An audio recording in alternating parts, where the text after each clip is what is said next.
through the research and work that I've done over the last few years, I've gotten to know a little bit about consumers and particularly millennials. If I may, I'm going to tell you a personal story that I think is going to really relate to the topic that we're going to focus on today, jobs to be done. I am going down to my college reunion this weekend. University of Pennsylvania, down in Philadelphia. Any Quakers here? Anyone? Come on.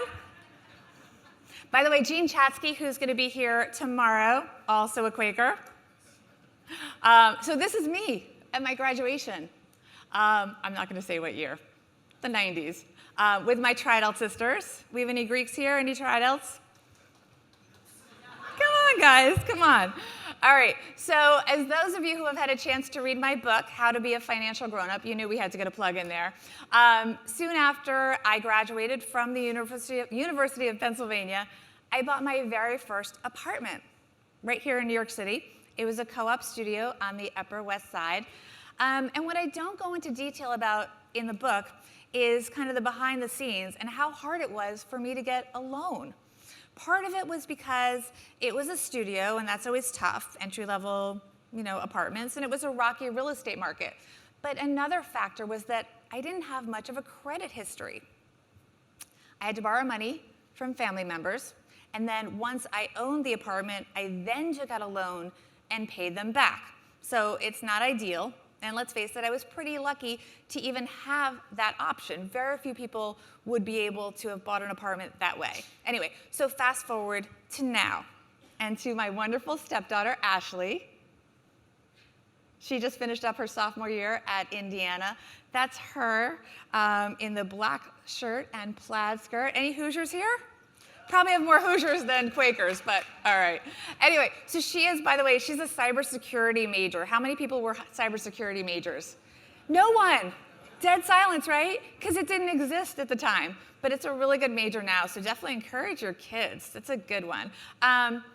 Anyway, so when she was in high school here in New York City, we got tired of just handing her cash because you know how teenagers are. Gimme, gimme, gimme, I need to buy.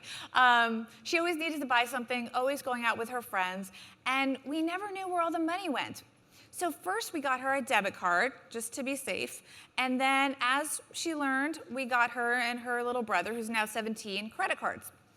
Now, besides not having to constantly dole out cash to the teenagers, it also allowed them to do things like get Uber cars, because we know city kids don't drive. And of course, the biggest benefit was that we could see what they were buying and often where they were going. Okay, so that is what has been happening day to day with Ashley and her brother, Bradley. But knowing how pivotal it was for me to own my own apartment at age 23, we actually have an ulterior motive. My husband and I really want that for Ashley when she graduates from Indiana in 2 years. So we're also very deliberate in making sure that she's not only saving her lifeguarding money and other money that she earns from various jobs for a down payment, we also want to get her credit score ready. So by having this credit history that we started building with her in her teen years, that is ultimately what I believe will get the job done in getting her ready from a financial standpoint to be able to buy her own apartment when she graduates and hopefully give her the financial stability that I had by doing that. So that's my example of jobs to be done.